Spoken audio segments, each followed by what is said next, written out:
आखाती राष्ट्रांमधील सुरू असलेल्या युद्ध परिस्थितीचा परिणाम आता स्थानिक पातळीवरही जाणवू लागला असून त्याचा फटका थेट ठाणे महापालिका मुख्यालयातील कॅन्टीनलाही बसल्याचं समोर आले.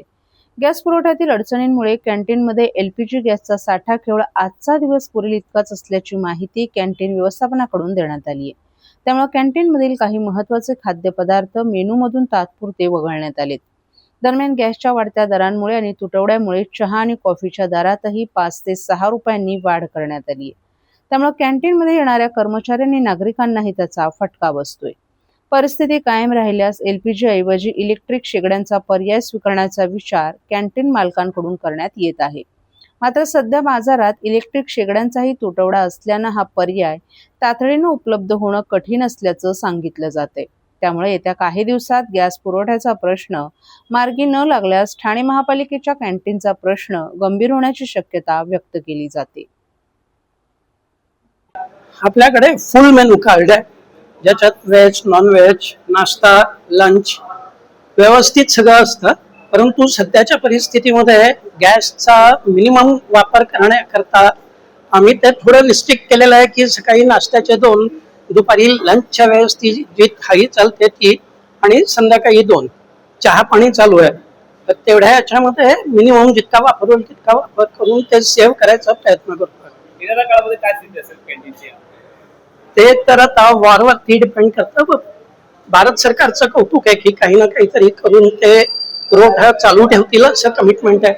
आणि पर्याय आहेतच, म्हणजे हे जर नाही करता आलं आपल्याला तर आपल्याला कोल आहे, कोळशावरती चालवता येईल किंवा इलेक्ट्रिक भट्ट्या चालवता येईल.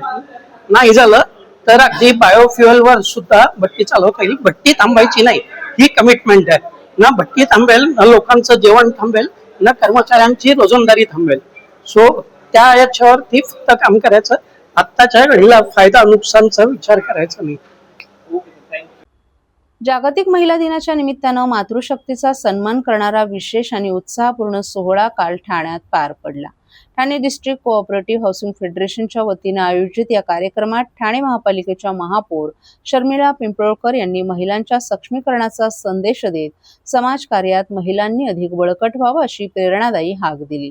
ठाणे डिस्ट्रिक्ट कोऑपरेटिव्ह हाऊसिंग फेडरेशनच्या वतीनं जागतिक महिला दिनानिमित्त मातृशक्तीचा सन्मान करणारा विशेष सोहळा ठाणे महापालिकेच्या नरेंद्र बळाळ सभागृहात काल पार पडला. या सोहळ्याला हाऊसिंग फेडरेशनचे अध्यक्ष आणि भाजपचे नगरसेवक सीताराम राणे, महापौर शर्मिला पिंपळकर, उपमहापौर कृष्णा पाटील, ठाणे महापालिकेचे आयुक्त सौरभ राव, ठाणे जिल्ह्याच्या अतिरिक्त जिल्हाधिकारी रेवती गायकर यांच्यासह ज्येष्ठ नगरसेविका प्रमिला केणी, प्रदीक्षा सरनाईक, मृणाल पेंडसे आदींसह नवनिर्वाचित नगरसेवकांची मोठ्या संख्येने उपस्थिती होती. या कार्यक्रमात समाज विकास आणि महिला बाल विकास विभागाच्या उपायुक्त अनघा कदम, शिक्षण भांडार आणि परवाना विभागाच्या उपायुक्त डॉक्टर मिताली संचेती, तसंच SRA प्राधिकरण अधिकारी आणि ठाणे महापालिका क्रीडा विभागाच्या उपायुक्त मीनल पालांडे यांच्यासह नुकत्याच पार पडलेल्या ठाणे महापालिका निवडणुकीत निवडून आलेल्या सर्व नगरसेविकांचा तसंच फेडरेशनच्या महिला कर्मचाऱ्यांचा सन्मानचिन्ह आणि भेटवस्तू देऊन गौरव करण्यात आला. यावेळी नगरसेविका प्रदीक्षा सरनाईक यांनी करिअर आणि कुटुंब ही एकाच गाडीची 2 चाकं असल्याचं सांगत आपल्या आई आणि स्नुषांच्या आठवणींना उजाळा दिला. तसंच हाऊसिंग सोसायटीच्या समित्यांमध्येही महिलांना सन्मानपूर्वक पदांची संधी मिळावी अशी मागणी केली. नगरसेविका प्रमिला केणी आणि मृणाल पेंडसे यांनीही त्यांच्या मागणीला पाठिंबा दर्शवत हाऊसिंग फेडरेशनचे अध्यक्ष सीताराम राणे यांनी महिलांना संधी मिळावी यासाठी पुढाकार घ्यावा अशी सूचना केली. ठाणे जिल्ह्याच्या अतिरिक्त जिल्हाधिकारी रेवती गायकर यांनी महिलांना संदेश देताना प्रशासन हे यंत्रणा असते तर लोकप्रतिनिधी हे जनतेचं प्रतिनिधित्व करतात, तेव्हा समाजाचं प्रतिनिधित्व करताना महिलांनी कोणत्याही क्षेत्रात कमी पडू नये असं आवाहन केलं. या कार्यक्रमाला आवर्जून उपस्थित राहून पालिका आयुक्त सौरभ राव यांनी सर्व नगरसेविका आणि सत्कार मूर्तींना शुभेच्छा दिल्या. तर प्रारंभी फेडरेशनचे अध्यक्ष सीताराम राणे यांनी हाऊसिंग फेडरेशन गेली अनेक वर्ष राबवत असलेल्या विविध कार्यक्रमांचा आणि महिला सक्षमीकरणाच्या धोरणाचा उहापोह करून भेट म्हणून प्रत्येक भगिनीला सोसायटी मार्गदर्शिका दिल्याचं सांगितलं. दरम्यान खुमासदार, गप्पा गोष्टी आणि प्रश्नोत्तराच्या कार्यक्रमानं रंगत आणलेल्या या समारोहाचं नेटकं निवेदन साधना जोशी यांनी आपल्या ओघवत्या शैलीत केलं. सोहळ्याच्या समारोपानंतर हाऊसिंग फेडरेशनतर्फे महापालिकेच्या हिरव्यागार लॉनवर उभारलेल्या आकर्षक सेल्फी पॉइंटवर सर्व नगरसेविकांनी महापौर शर्मिला पिंपळकर यांच्यासोबत सेल्फी काढत आनंद लुटला.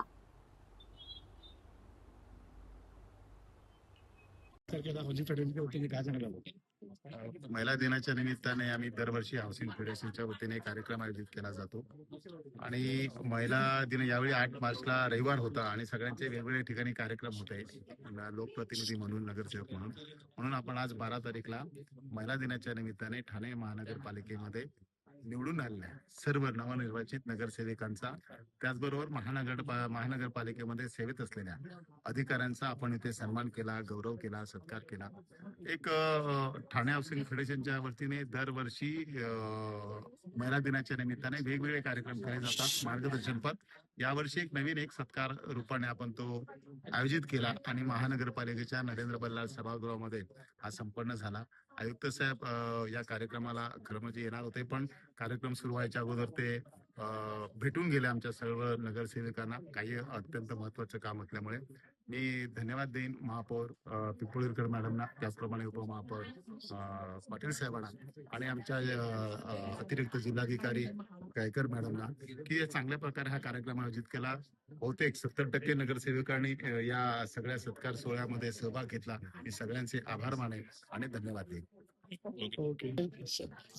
सत्कार केलाय ठाणे हाऊसिंग फेडरेशन सोसायटी तर्फे.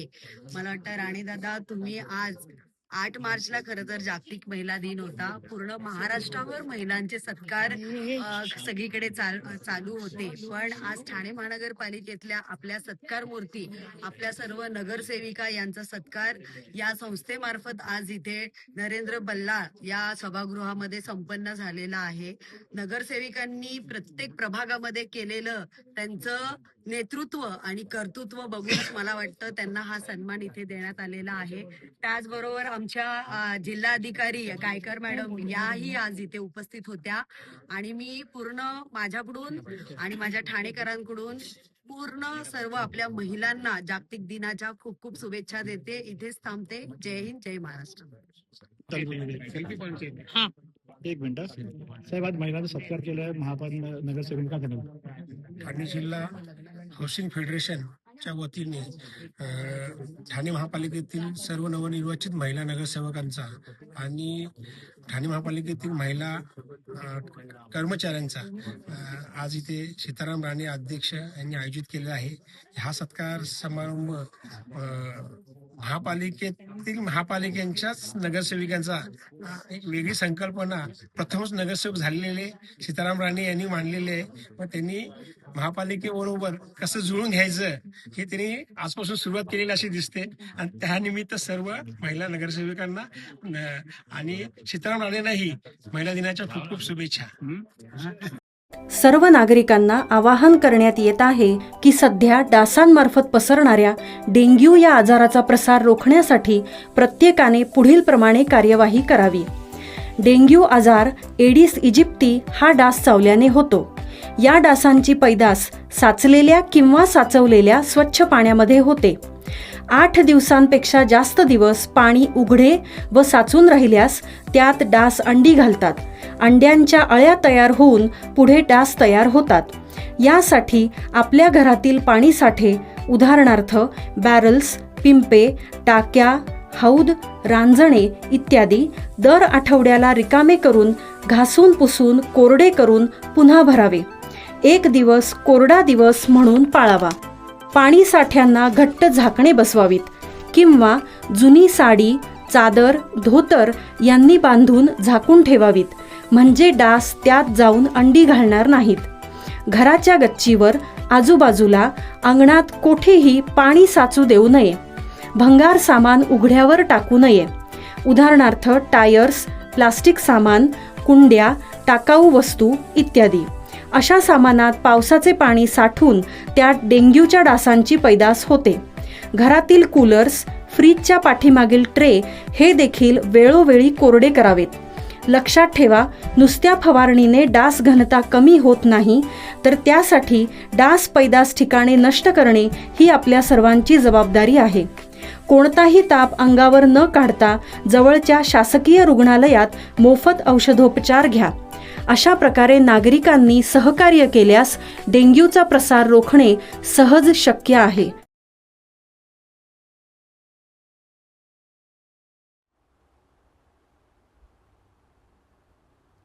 ठाणे शहरात सर्वच कंपन्यांच्या गॅस एजन्सी समोर पहाटे 5 वाजल्यापासूनच ग्राहक सिलेंडर बदली करून घेण्यासाठी येत असल्याचं दृश्य आहे. आपला झटपट लवकर क्रमांक लागावा हा यामागील उद्देश आहे. अनेक ठिकाणी पालक एजन्सी समोर आपला क्रमांक लावून त्या ठिकाणी घरातील शालेय विद्यार्थी, वृद्ध, ज्येष्ठ नागरिक यांना उभं करून आपल्या कामाच्या ठिकाणी निघून जात आहेत. घरातील गॅस सिलेंडर अचानक स्वयंपाक करत असताना संपला तर करायचं काय असा प्रश्न नागरिकांना पडले आहेत. अनेक नागरिकांनी दुसरा गॅस सिलेंडर मिळवण्यात अडचणी येण्याची शक्यता विचारात घेऊन दुकानांमधून 5 किलो वजनाचे सिलेंडरही विकत घेण्यास सुरुवात केली आहे. काही नागरिकांनी हे युद्ध असंच सुरू राहिलं तर सिलेंडर मिळण्याची शक्यता कमी असल्याचा विचार करून विजेवर चालणाऱ्या शेगड्या खरेदी करण्यास सुरुवात केल्याचं चित्र आहे. अचानक शेगड्यांना मागणी वाढू लागल्यानं दुकानदारांनी शेगड्यांचा पुरवठा वाढवण्यासाठी ग्राहक विक्रेत्यांकडे नोंदणीला सुरुवात केली आहे. युद्धजन्य परिस्थितीमुळे इंधन तुटवडा निर्माण झाल्यानं गॅस सिलेंडर मिळवण्यासाठी नागरिकांना आता तासनतास गॅस एजन्सी बाहेर ताटकळत उभं राहावं लागत आहे. अनेक नागरिक ऑनलाईन माध्यमातून गॅस एजन्सी गॅस नोंदणीकृत करत आहेत आणि थेट रिकामा गॅस घेऊन गॅस एजन्सीमध्ये गॅस बदलून देण्याची मागणी करतायत. अचानक एका वेळी शेकडो नागरिक अशा पद्धतीनं एजन्सीत येत असल्यानं एजन्सी चालकांचीही तारांबळ उडाली आहे. एजन्सीला दररोज गॅस सिलेंडरचा निर्धारित कोटा शासनाकडून पुरवला जातो. आता सिलेंडरच्या पुरवठ्यापेक्षा ग्राहकांची सिलेंडरची मागणी वाढल्यानं गॅस सिलेंडर एजन्सी चालकांची तारांबळ तर ग्राहकांमध्ये वेळेवर सिलेंडर मिळत नसल्यानं चिंतेचं वातावरण आहे. पहिल्या गॅस सिलेंडर संपल्यानंतर पहिल्या 15 दिवसात ग्राहक दुसऱ्या सिलेंडरसाठी नोंदणी करू शकत होता.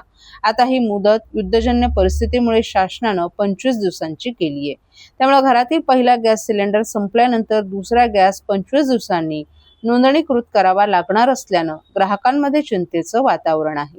पहिला गॅस सिलेंडर संपल्यानंतर आता दुसऱ्या सिलेंडर तात्काळ मिळण्याची शाश्वती नसल्यानं ग्राहकांनी सिलेंडर नोंदणी करून गॅस एजन्सीच्या वितरक कामगारांची वाट न पाहता स्वतःहून सिलेंडर गॅस एजन्सीत नेऊन तो बदलून घेण्याच्या हालचाली देखील सुरू केल्यात.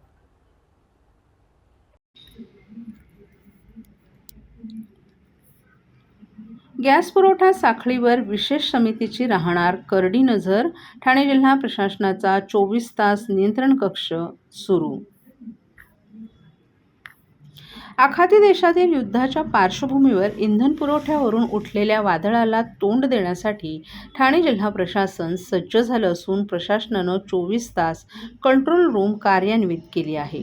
नियंत्रण कक्षाचा हेल्पलाईन क्रमांक 8169230665 असा आहे. तसंच ठाणे जिल्ह्यात घरगुती आणि व्यावसायिक गॅस सिलेंडरचा पुरवठा सुरळीत ठेवण्यासाठी आणि संभाव्य टंचाई टाळून गॅस पुरवठा साखळीवर देखरेख ठेवण्यासाठी जिल्हास्तरावर विशेष समिती स्थापन करण्यात आली आहे. गॅस सिलेंडर पुरवठा सुरळीत ठेवण्यासाठी अन्न नागरी पुरवठा विभागामार्फत राज्यभर नियंत्रण कक्ष आणि जिल्हास्तरीय समित्या स्थापन करण्याचा निर्णय घेण्यात आलाय. त्यानुसार ठाणे जिल्ह्यात समिती स्थापन करण्यात आली आहे. जिल्हाधिकारी यांच्या अध्यक्षतेखाली ही समिती पोलीस प्रशासन, जिल्हा पुरवठा अधिकारी तसंच सरकारी तेल कंपन्यांचे प्रतिनिधी यांचाही समावेश असणार आहे. गॅस सिलेंडरचा पुरवठा सुरळीत राहावा, वाहतूक आणि वितरण प्रक्रियेत अडथळे निर्माण होऊ नयेत, तसंच कायदा आणि सुव्यवस्था राखली जावी यासाठी समिती दररोज परिस्थितीचा आढावा घेईल. युद्धजन्य आपत्कालीन परिस्थितीच्या पार्श्वभूमीवर प्रशासनानं हेल्पलाईन क्रमांक 8169230665 जारी केला असून 24 तास कंट्रोल रूम कार्यान्वित करण्यात आली आहे.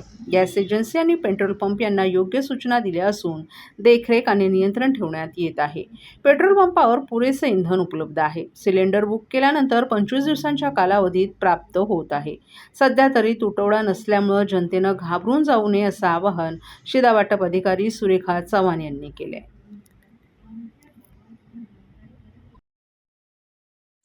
सर्वप्रथम माझा सर्वांना नमस्कार. मी शिधावाटप अधिकारी छत्तीसगड ठाणे शहरी विभाग माझ्या अखत्यारीत येतो. सुरेखा रवींद्र चव्हाण माझं नाव आहे आणि ह्या परिस्थितीबद्दल मला थोडक्यात माहिती द्यायची आहे सध्याच्या परिस्थितीत इराण, अमेरिका, इस्रायल यांच्यामध्ये युद्ध चालू असल्याने आपल्या इथे काही आपत्कालीन परिस्थिती निर्माण होऊ नये म्हणून शासनाने योग्य नियोजन केलेलं आहे. वरिष्ठ कार्यालयामार्फत आमच्या वारंवार बैठका घेण्यात येत आहे आणि तिथून आम्हाला योग्यरित्या मार्गदर्शन केल्या जाते की विभागात कशा प्रकारे सर्व नियोजन करायचं आहे त्याबद्दल. तर मी थोडक्यात सांगू इच्छिते की आपल्या अंतर्गत येणाऱ्या सर्व सेवा जसे गॅस एजन्सी आहे, पेट्रोल पंप आहे, यांच्या आपण बैठका घेतोय. शिधा वाटप निरीक्षकांमार्फत आपण दररोज विभागात त्यांच्याकडे भेटी देतोय. त्यांना आपण पत्राने अवगत सुद्धा केलेलं आहे की जनतेमध्ये कुठेही चुकीचा गैरसमज होऊ नये.